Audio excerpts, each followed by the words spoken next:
Welcome back, ladies and gentlemen. This is Babel. Joining me today is Arctic Shadow. How are you doing, man? Hey man, I'm really looking forward to the next game. That's good. That's good. We got ourselves here the Malaysia National Finals, in which we're finding two teams to represent Arctic Shadow's home country in the Southeast Asia Qualifier. And also, we got it with us here today a next match that is very, very fun and exciting. It's going to be Nothing to Lose versus FFKG, which I just found out stands for Fong Fei Gei Gaming. Do you know Uh, what that means, Fong Fei I know Gei? what that means. I know it's Fly Aeroplane Gaming.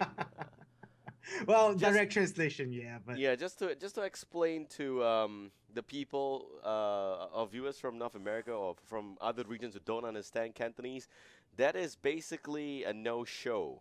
mhm. Yeah, Fong Fei Kei means you just well, we have a local saying is that when you fly someone's aeroplane, you just told the person you're gonna wake up at 9 a.m. and meet him at the Starbucks downstairs, but you're not there. So that's the kind of feeling that we're getting here today. Anyway, draft just started, and Arctic Shadow, we're going to Infernal Shrines. Yep, the John Cena map. Yep, John Cena. Yeah, Well, so it is going to be interesting because we saw nothing to lose in the previous two matches where they had a commanding performance over Team Hash Browns, but this time they're going up against one of the other favorites in this competition for the Malaysian qualifiers as well, Fong Fei Gei Gaming. Uh, this is a team that I personally have watched scrim multiple times because one of their players, Safiria, is a really close friend of mine. They've been really promising. They've really tried to push themselves to get better and to improve in the game in both all aspects, in personal skill and drafting. So this is going to be a really interesting game to watch, man. nice. And I like how this is going already. We got ourselves a Zagara leaving ban, and we are looking at Rhaegar getting first pick, Jaina ETC, Diablo, Greymane. Probably not going to let Uther through again. But I like how Greymane is a huge priority in Malaysia. Not the same on outside here. Yeah, that is really interesting because I think they've been practicing with the Greymane team FFK. I've seen them trying to incorporate that into their draft a little bit more. It's a hero that they seem to be liking to play, but usually I've seen them use it as a counter to Li Ming. But this time Li Ming is banned out, which is interesting to see how they picked it up. So yeah, it's going to be really really interesting to see how they decide to go with this. And as you mentioned, I expect them to actually ban out the Uther here over in Team FFK with Muradin being the second ban for Team Nothing to Lose here. Yeah, this is the thing. If you really want to have the ETC Uther combo and you are second pick, it normally doesn't work out the way you want it to. So Hmm. I think that NTL is just basically going with the line that, you know what, we are threatening an Uther ban so that we can actually play around the ETC and then to try and create something along the lines of a stage dive, which we have seen today, guys. We've actually seen stage dive today. So Twice actually. yeah, it's legit in Malaysia, okay? Greymane Diablo, what do you make of it?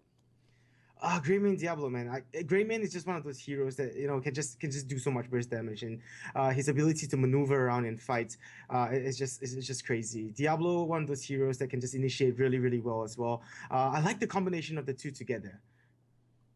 Yeah, okay, that's fair.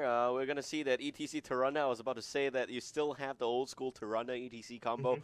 and that is going through already. Not sure if it's gonna be two support on this side. Tested are still available, so they may want to consider that option as well. Infernal Shrines, though, so you really want to get heroes that can clear those guardians really well, like Johanna, like Leoric, like Kilthus, who is still not banned, and nobody cares about Kilthus these days, but.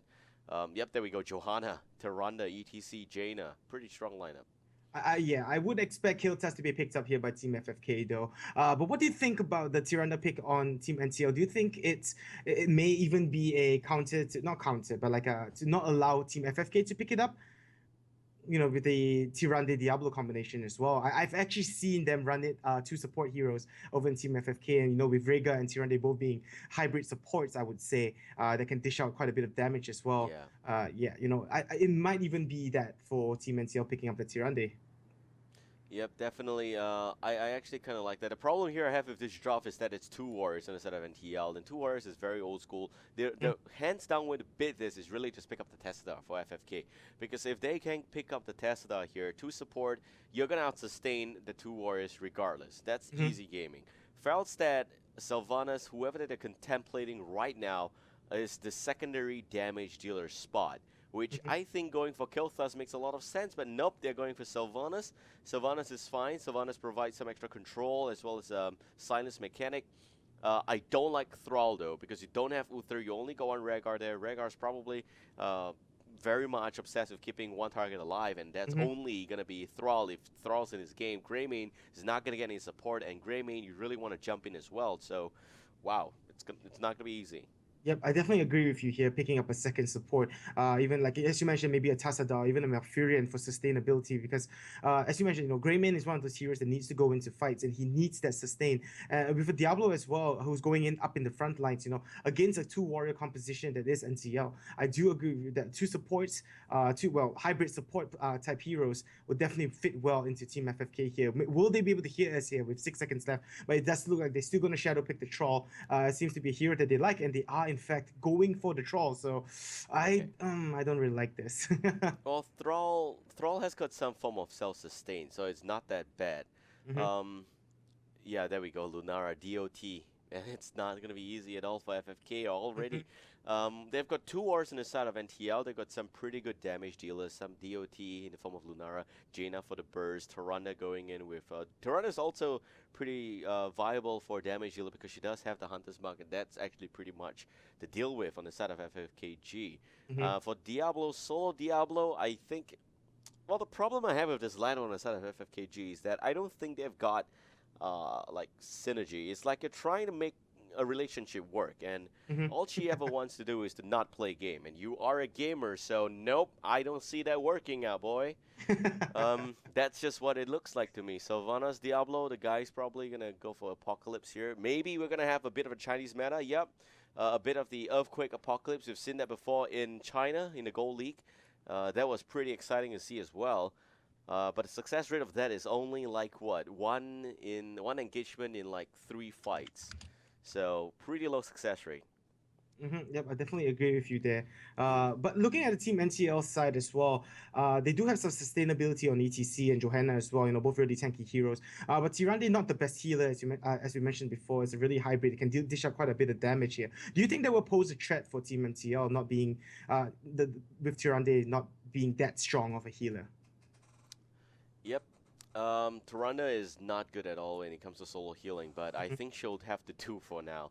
The thing about this lineup is that if ETC specs into sustained healing with groupies and stuff like that, I think it should still be okay. It's not that bad. Because it's Infernal Shrines, the top shrine is where I think FFKG is going to have the most advantage. Like, that is going to be the area where Earthquake Apocalypse is going to land. And when you have that kind of a wombo combo burst coming through, that's where NTL really needs to find a battle strategy. I don't see how Mosh Pit's gonna save them in this game. Mhm. The Apocalypse is a straight out counter. So if it's gonna be a stage dive, we're in for a show. We're in for how Hasio wants to make this work. Well, we have seen him make it work in the previous two games. Of course, he did have a much stronger team composition to provide him with the support this time. With the composition that he has right now, it does look like he might.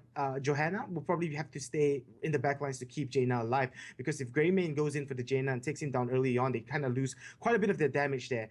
With Lunara, he is a DOT, so they are looking to drag out fights, I believe, for Team NCL. So, but what do you think the game plan is here for Team FFK though? Like, how Yeah. how are they gonna go about this? FFKG man, just go to the shrine and set up the area and probably wait for NTL to make a mistake of congregating, just sticking too close to each other, and then you land the Earthquake Apocalypse, and then you land the Willing Arrow, and then you have Greymane go for the throat twice, two targets gonna die. That would be the plan. Yep, I think so too. And over in NCL, you know, I do you think that this time around it will be a mosh pit though? You don't think so? It's gonna be a stage dive?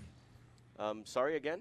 Do you think it's going to be a stage dive or a mosh pit on ETC? As you I mentioned, don't. it should be Yeah, a stage dive, but it should be because Mosh Pit is really not gonna do anything. Like you got Apocalypse, the best counter to a stage dive. What are you Mhm. gonna do? It's just spawning below you. There is nothing that can save you from Apocalypse. So you really just want to get out of there, man. That's all.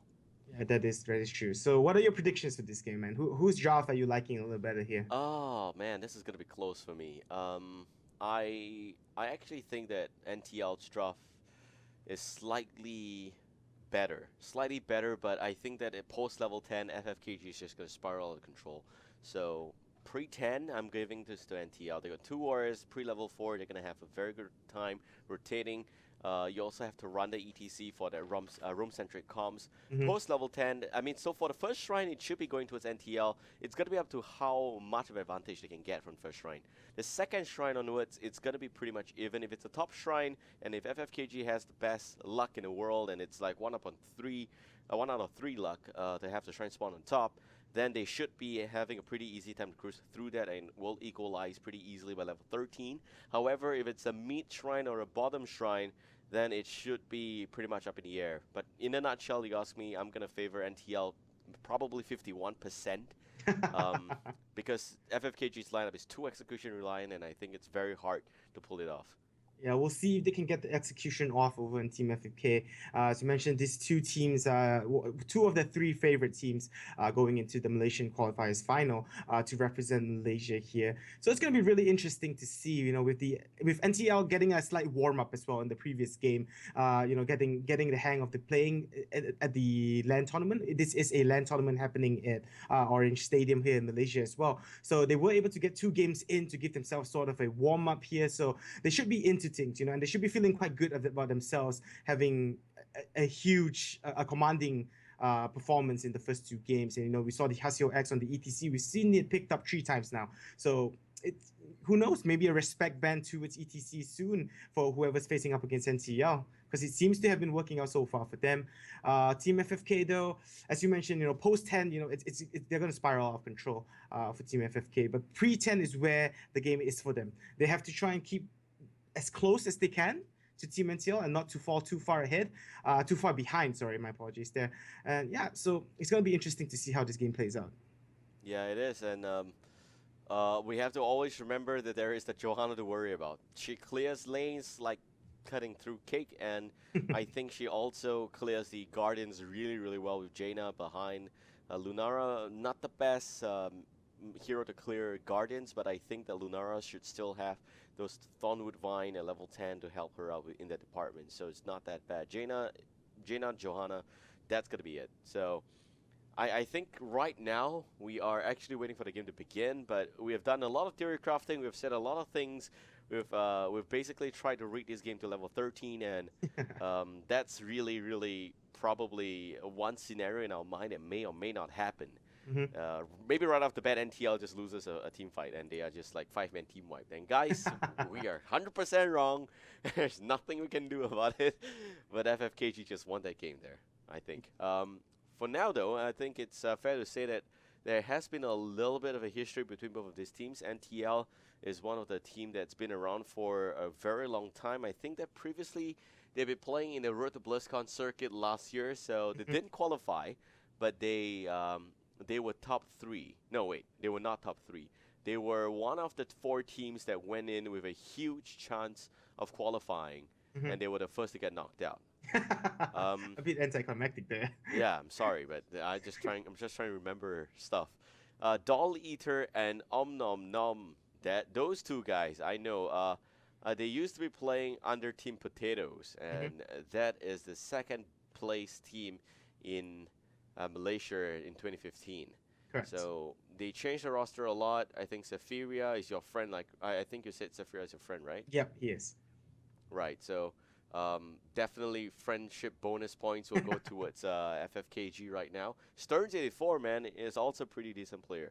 So I mean FFKG is definitely a team that is one of the 3 teams to worry about in the Malaysia Finals. The other one team that's not in today's matchup because it's between 2 teams, NTL, FFKG.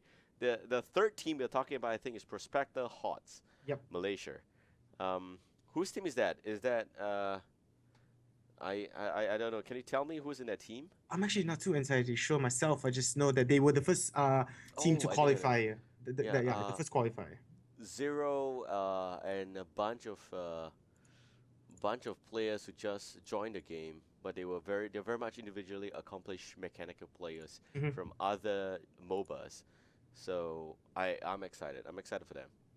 Yep.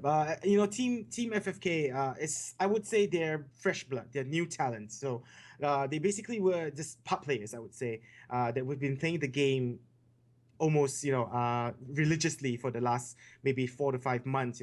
And then when the qualifier just came up, they were like, hey, you know what, we're all friends, we've been playing together for quite a while, let's give it a shot. And as you mentioned, Dol Eaton, Om Nom Nom, they were from the previous team lineups. But something that has to be noted, I think they're going to be parting ways, in fact, after this qualifier, because I think a few of them have some commitment issues. I think Mofo Licious from the team is going to be going overseas to further his studies. So is Safiria as Bye. well. So You won't be missed. that's so mean of you, man. But yeah, That's FFKG, right? You said? yeah, FFKG. So Oh, I'm not too sure if they will be participating in the regional finals actually, but I think they want to make a statement. They definitely do. They've been playing and okay. training together for quite a while now, and yeah, it'll be interesting to see. And as you said, NTL from last year, they've been an established team there. I think they had a few roster changes here and there. But yeah, still a really established team, a really experienced team. Nicky Tan, one of the players I believe that I know, a good friend of mine as well. And Hasio X, a good friend of yours, playing the ETC flawlessly in the last two games.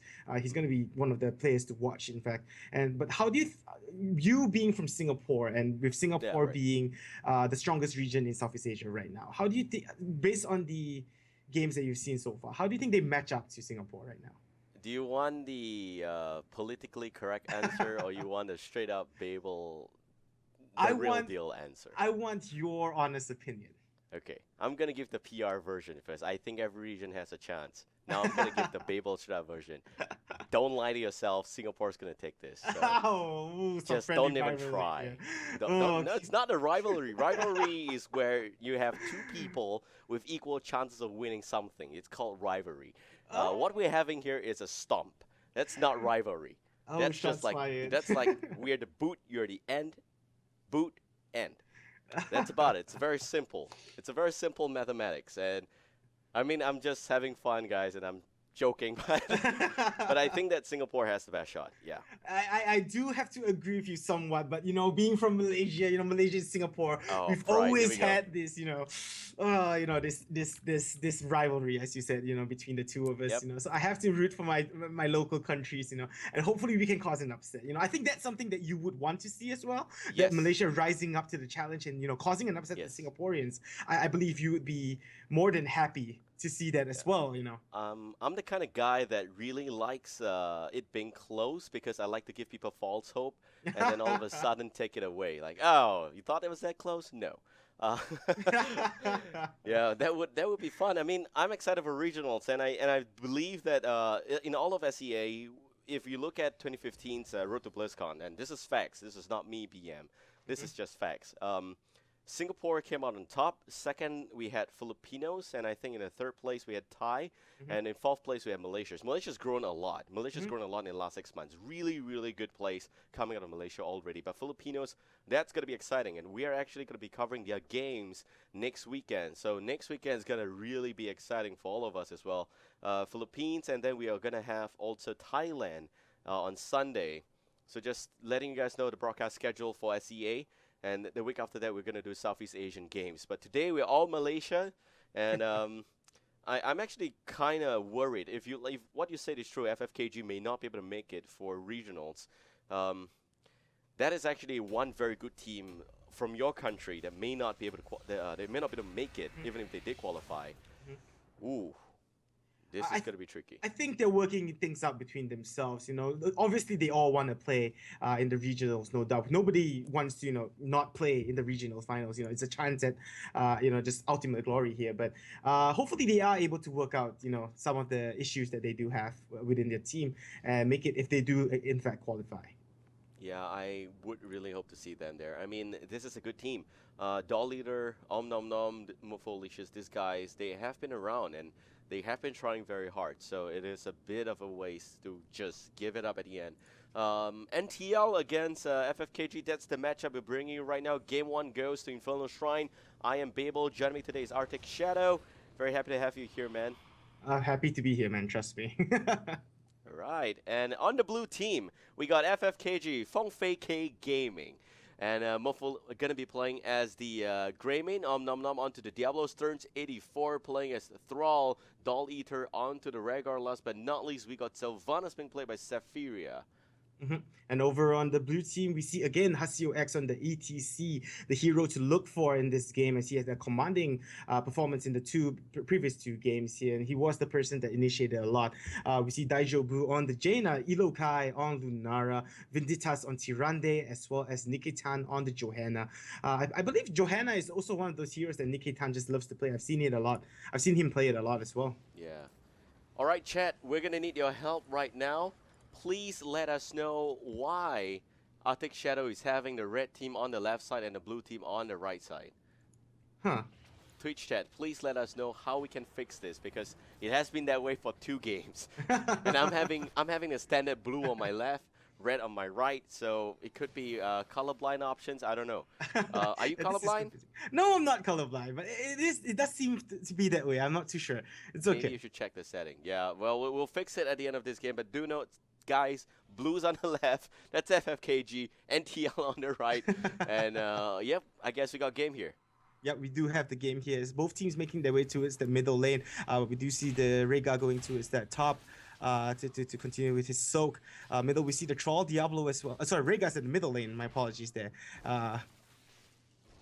Sorry, clearing my throat. As the middle lane, we see some skirmishes happening between the two teams. As we see the red team now rotating towards the bottom, Sephiria has to be really careful here. Yeah, Sephiria with a Haunting Wave. Oh, nicely pulled off. Very close. If only Hasio X was slightly closer, that would have been a kill. But regardless, I like this rotation already from both sides. I would say that in an early game, I'm expecting NTL to have a slightly better advantage, because they still have got the Tirana ETC combo, and if you put that combo in any Chinese hand, that's going to really be very painful in the early part of the game. And I think so far, they're not really utilizing that just yet. I like to see more rotations to the top lane, where Greymane's a lot easier to kill than Sylvanas. She does have Haunting Wave, he does not, so you really want to rotate upwards right now. Yep, I definitely agree with you that, as they are trying to apply too much pressure onto that Sylvanas, and Sylvanas with the Haunting Wave, just being able to get away. It's been 2 failed attempts now. They seem to be rotating towards the mid though, but with Troll and the Rhaegar, they're not too sure it would be the easiest time for them as well, with the first Infernal Shrine going to be spawning at the top lane. How do you think this will change the way of the game? I think this is going to change the pacing of the game, but I don't think it's going to change much of anything. Vinita has a little bit of trouble. Hasio still has got the power slide. Nom Nom pulling back. Stern's going to be fine as well. Doll Eater with some heals coming back out. Niketan clearing the lane. This is going to be Niketan's advantage right here. I like it if they put, like, if they activate a Shrine first, because that's really going to help them. But because it is both Greymane and Lunara, and they're both really bad at clearing Guardians, they're just not going to try. And as you mentioned, it should be NTL's first shrine to take here, but it does not look like they have rotated towards the top just yet. So we still see that Sylvanas at the bottom. So it is going to be a 4v. No, Sylvanas is making his way towards the top right now, as we see Nom Nom in some trouble here, Babel. Yep. I think we're soaking for level 4 first, and there we go. The stun onto that ETC, but a 2-man reversal stun and a great Lunar Flare connecting as well. A lot of DOT damage against the Diablo, but Rhaegar is going to be fine, and they're all pulling back. This is why you have the early game going towards NTL. Just sheer power right there. Johanna's lost in the woods somewhere, like a little Red Riding Hood, needs to get good. As we see now, Sephiria getting hit by Johanna. He could be in some trouble, but Johanna is out of position, as the rest of his team has made their way towards the Infernal Shrine. But Johanna, being so tanky and being who he is going to be able to get away here. Oh, Daijobu completely out of position, but that Blizzard's going to connect as well. Stun goes in for that extra kill, and we'll be able to pick it up. Jaina's already gone on the side of NTL now. They're trying to make sure that they keep the line safe. Nikkei is finally back and found the teammates there. We also see the Condemned connecting on Morpholicious. That is going to be a kill. Greymane in a lot of trouble. Will go down. Alokai, though, get a perfect overpower from the Diablo. Hasio pulling back. Face melt out again. And it seems like Nikkei is again getting surrounded by the enemy team, and it is going to be a kill as well. So far, so good for FFKG. Trading 1 for 3. Yeah, these two teams are two teams that have played against each other quite a bit in both competitions and scrims. So they both know, what to do against each other. But there we saw who's that? Sorry, Hasio X going in for the stun. He left his team a bit vulnerable there in the fight, and Team FFK were able to capitalize on that, taking down 3 heroes over in the red team. Yeah, and right now you could see that the Guardian counts, it's only 4 against 6 here. And it looks like the blue team's having a bit of a space to go ahead and clear this one up. Pretty good job for them to do that. Hasio is also rejoining the team, so this is going to be where they are looking to secure the area. Mhm. And you can see Gilnean Cocktail doing some damage in the backline as well. They might have to be a bit careful here, though. They don't have the tier 7, the level 7 tier talents yet. Yeah, they are soaking whatever they can on the side. Meanwhile, Nikitan just being a Johanna, clearing the Guardians. She's finally in the right place. 18 against 18 just now. And we saw Hasio in a little bit of trouble. Again, the jump up against Elokai. And we got Lunara pulling back, but ATC's already gone to connecting on 3 targets, but not able to kill anyone. And Daijobu dropping very, very low. He's anything but okay right now. Yeah, Hasio X, I think, just overextending a little bit too much there. He saw an opening to get a 3-hero stun. He went for it without, thinking of his team being there to back him up, and that led to his death. And yeah, the red team just in a bit of a pickle right now. Yeah, they need to have ETC in front right now to keep that up and to just keep the zoning and ensure that the backline have all the space to do that damage. Now 31, they don't have much time, and ETC is finally back here. 2 more, and it looks like it's going to be a blue Punisher first, and there we have it. It is going to be a Frozen Punisher going to the blue team, and TL surprisingly lost the first part of this fight. Nikkei-tan going down. They also lose a lot more EXP right now. Hasio completely lost. That's not your home, boy. You want to go back home. And it seems like he's definitely in a lot of trouble. Probably going to be a kill here as well. And he goes down pretty easily. Look at that. And 2-4, nothing exchange, level 8 against 7, FFKG, just showing the place. Yep, and this is where you can see the difference where Team NCL is facing when they're facing an experienced team. They know how to position themselves a little bit better, and Hasio X is not getting the room or the space, or the chances to get off a really good power slide there to catch his teammate. And as you mentioned, here we see Team FFKG taking the first Punisher, but in fact it's actually already gone down, I believe, as the red team will be able to clear it out the top. So not too much was done from the first Punisher, but the blue team do have a full level advantage right now with all the kills that they have picked up. 6-1, man. Yep, they were able to get good engagements because of just superior plays from Diablo. The amount of overpower against the right targets. We're talking about Lunara. We're not talking about those warriors. A lot of Diablo like to pick off targets in front. That's not correct. If you're the only Diablo, you want to make sure they create space. Thrall has to flank. You have to go into the back line. It's as simple as that, and they did just that. Greymane also with very good support going in. Gilnean's Cocktail from the far end range damage, and then he just went in with Duck Flight and became the Worgen. And you have a lot more of a close range damage. And here we have again another rotation coming from the blue team. Hasio's going to be fine. Nom, just a second too slow. Would have been a great kill regardless. Yeah, definitely would have been a great kill as the blue team now applying pressure at the top tier towers. The red team is there, of course, to defend this. Will they be able to successfully defend this and maybe try to pull themselves back into this game? But Heroics now being picked up by the blue side. It's not the right time for the red team to fight, man. Yep, there we have. It's not going to be Apocalypse, it's just a Lightning Breath, but that Earthquake was perfectly timed. Hasio there, also dropping. Then we have a Lunar Flare connecting on 2. Vanitas now in a lot of trouble. I like to say that the overpower on Chaina was really, really on point. That's what won them that fight. Now, as the clash is still going on here, Elokai dropping really, really low. He's gonna have to back off, but Rhaegar as well in some trouble, and he is just trying to stay in the fray of things. Lunara, again, gonna be taken down by Greymane, just overstaying it a little bit longer than he should have there. My question to you now, Babel, though, with Diablo, they saw Diablo picking up the Lightning Breath. Instantly, we see Mosh Pit being picked up by ETC. Yeah. I think it's a mistake. Definitely Apocalypse would have been a lot better. I mean, the APOC combo would have been so good. It provides so much more lockdown, and you just need Thrall to do the damage. Don't really need to have Diablo doing damage there. But still, it's okay. They still have the Willing Arrows, so Sylvanas needs to have a bit of a space, and then it's still going to be okay to cancel out the Mosh Pit. Just that it's going to cost a little bit more than you expect. Like, it's a heroic instead of just a basic ability. Yeah, looking at the heroic talents as well, I don't think I see anything too out of the ordinary aside from ETC picking up the Mosh Pit because Diablo went for the Lightning Breath there. It's a clash at the Inferno Shrine is about to go on. Yeah, I'd like to point out though, it's Starfall that's going to do a lot of damage. There we have the lockdown, and it looks like it's going to be bursted through, but it's not going to be enough because of the Ancestral Healing connecting as well. Nikkei Tan dropping a lot of HP. Dolly pulling back once again in the bottom side, and Vindita's now a little bit of trouble with Mofo Leech is going in for the kill. Picks it up with a Razor Swipe, now in a lot more trouble. Will finally still go down. Lightning Breath to clear Garden. That is very innovative, and they finally get the Arcane Punisher going towards the blue team. They lose one guy, but it trades out well for Toronto, so it's not that bad. Yep, a 1-for-1 trade along with the Arcane Punisher now pushing down that middle lane. This is where they could pressure them a little bit more, you know, with a level 12s all going in. Both sides using up their heroics already. The blue team will look to try and push out their advantage a little bit more. With right now their full level advantage. They have their next tier talents as well. The red team, they have to try and get back into this game, man. Oh, man. ETC as well falling to the Arcane. I know how that feels. That's exactly how my hardcore character died in Diablo 3 I think about the other week ago. Yeah. That's really painful. Yeah. Yeah, and as you That's mentioned sad. as well, the Starfall heroic ability being picked up by Tyrande, you know, going with the more damage instead of the Shadow Stalk instead. What do you think about that? Yeah, I think it has to be Shadow Stalk, but hold that thought. Nom now going in. Daijobu in a lot of trouble, and it seems like Lightning Breath again 2.0. That is a lot of damage coming out, and definitely you don't want to be put in that kind of position. That Jaina is just completely caught off guard. I think 3 times already. She needs level 13 for Ice Block. That is the key thing that she needs right now. In the meantime, you could see that the blue team's also applying a lot of pressure in the mid lane. This is going to be fun. Yeah, but really strong performance so far by the blue team. Taking it early game, and as we said, post 10, they are the team to look for here, aside from the few pickups here.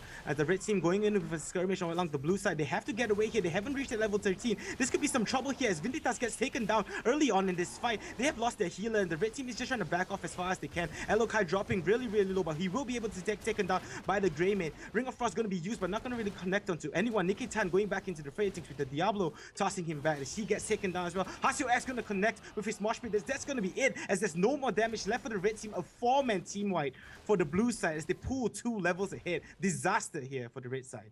Yeah, really just bad plays there. Well, this is why, you know, if you're solo Tyrande healer, you go for Starfall. I think it is a very big mistake. You don't have enough heals, and you could see that the lockdown was really good. I'd like to give huge props to Doll Eater though. That Ancestral Healing was really, really on point. It kept Greymane alive, and Greymane was able to do a lot more work in the front line. That's basically how you should play a Rhaegar. And already almost level 16, they are just trying to get some EXP now. Thrall should be going to the mid lane. That's going to help him get level 16, but I think it doesn't matter now. There we have it. Level 16 hit by the blue team, FFKG. And this is a huge talent here because of Cold Embrace on Sylvanas. And Executioner, wow, on Greymane.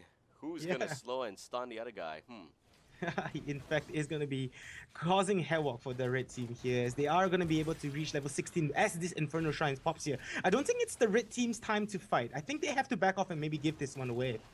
I think they don't have a choice here, actually. Nikkei Tan still opting to go in, and we still see the Condemned connecting a little bit. Hasio, yeah, this is why you have 2 warriors and they're not able to do anything. You see they're just basically setting up an area, but the backline still feels very much unsafe, and they have to pull back once again. Nikkei Tan is already at 75% HP, and the heals coming up from a solo Tyrande and a sustained comp. You are not going to be able to drag this out long enough. The blue team's going to have easy Guardians. Yep, and they do realize that we'll be able to back off here, and the Guardians are going to go down to the blue team, spawning out the third now shrine, taking the third shrine, sorry, with the red team now rotating towards the middle lane, just trying to pick up on levels and trying to get back into this game here. Yeah, this is, I don't know if this is really just a question of mistake, picking up the wrong heroic, or really just being in a really bad spot. Now we have Elokai a little bit of trouble with nice Welling Arrow going in as well. And then we have the Q for the Mosh Pit, but still don't see it yet. Nikkei Tan pulling back a lot of damage against Jaina, as well as the Lunara already, the Greymane with that Gilnear Cocktail, and the RKO out of nowhere from the Punisher. You gotta be expecting those kind of stunts coming in, and it's enough for a kill against Johanna. Johanna already gone. Hasio now still trying to hold the front line. He can look for the space for a Mosh Pit, but what's that going to do? They don't have enough space for the range damage dealers to go in and do the damage. There we have a Mosh Pit connecting on 3 targets. Hasio still buying a lot of time, finally dropping Omnom there, losing a lot of HP. Ancestral does not connect. Elokai goes down. Mofo Leech is going hungry against all these beautiful ladies in this part, and it looks like he is just going for the throat. 2 to 3 kills, 5 kills. It's a 5-man team wipe. Maybe the game here, but Johanna's back to save the day. Can she do it? That's the question. Pops the iron skin, dances around a little bit. 14 minutes, very convincing game. Looks like this is gonna be it. FFKG will win game number 1. Yep, GG's being called out by the red team, and Johanna just getting caught a bit too off guard there, as the RN Jesus, shined upon the blue team with the Punisher going in for the stun and finishing off the Johanna. He died a little bit too early in that fight, and that led to the blue team just able to go in and pressure onto the red side. Mosh Pit was used in a Revenge Ring of Frost combination, but just not enough damage and not enough sustainability coming up from the red side, and they were taken down just like that. Yeah, well, we'll talk about we'll go through the game in just a bit. We got a replay, actually, of the last fight.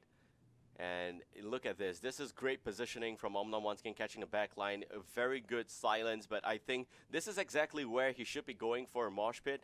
Because, yes, I know that you don't have enough HP on your side, but that was the best moment to go in there. They don't have whatever skills to stop you, and they are, again, waiting for space to get created here. Blue team is pushing in. Nom goes for, goes for Vendettas here again. And this is going to create a bit of a wench, and that's exactly where they land a Ring of Frost. The combo connected really well, but there's just a lack of damage. At the end of the day, it's just not enough. Yep, it definitely just wasn't enough. The red team, they tried to hold their ground as best as they can, but the blue team, with just such a strong performance, able to go in and with the positioning as well, taking out the Johanna early on, it was too late for the red team. They just couldn't come back into this. Yeah, this is just very much a one-sided game.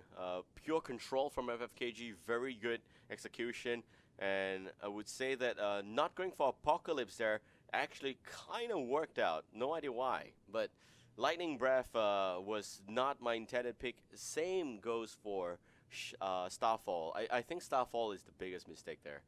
Definitely. With Solo Tyrande healing, I definitely think Shadowstock was the heroic talent to go for there. They just didn't have sustainability. And as we saw at the top shrine, the third top shrine there, when they were just trying their best to stay in the game, to try and poke out the opponents, they just weren't safe. The backline, as you mentioned, the backline wasn't safe. The two warriors were trying to do the best that they can, but there's just nothing they could do. The pokes coming out from the blue side, and while they were in firm control of all the Guardians as well, there's just nothing that the red team could have done.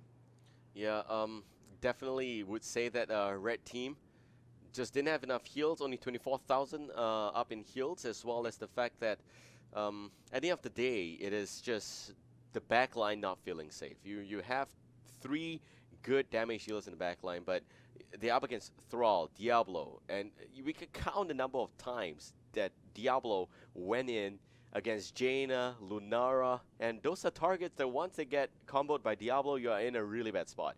Not to mention that they didn't even have level 13 half of this game. That's a really, really bad spot for red team to be in, and I think that, man, FFKG just showed up once again. Yep, definitely there. Props to FFKG, man, proving that training and persistence in New Blood, it does work. Hopefully NTL, though, they will be able to get back into this and take this to a game number 3, pull themselves back into it. Yep, I'm excited. I mean, we're looking at Lightning Breath and Earthquake, a combo I never thought about. Normally, it would be Sundering if it's Lightning Breath, and it would be Earthquake with Apocalypse. That's how the Chinese does it in Asia, in China. But here we are seeing innovation, breaking new boundaries day after day. So I'm surprised. I'm stumped. I think we're going for Game 2 real soon, guys. Thank you for joining us. I am Babel. Joining me is Arctic Shadow. And we're very happy to have you here today. So please do sit tight and stay tuned. Game 2 coming right up. Yep, alright. This is where they can pick a fight. But there is the mosh pit to worry about. Nom. Channels out the mosh pit. Nice instant cancellation there. Sundering goes in again. Nikkei Tan, unfortunately, just not able to catch up and pick up the boss camp. There goes the Sanctification, but nobody's inside. And Sturz now giving a bit of a fight to the bottom side here. Daijobu dropping a lot of HP. Nice Divine Shield. That's going to change the fight around. And also Raynor going down finally. And Tyrell going down. This could actually be NTL's first victory in a fight. 3-0 exchange. Now they got to defend against the boss.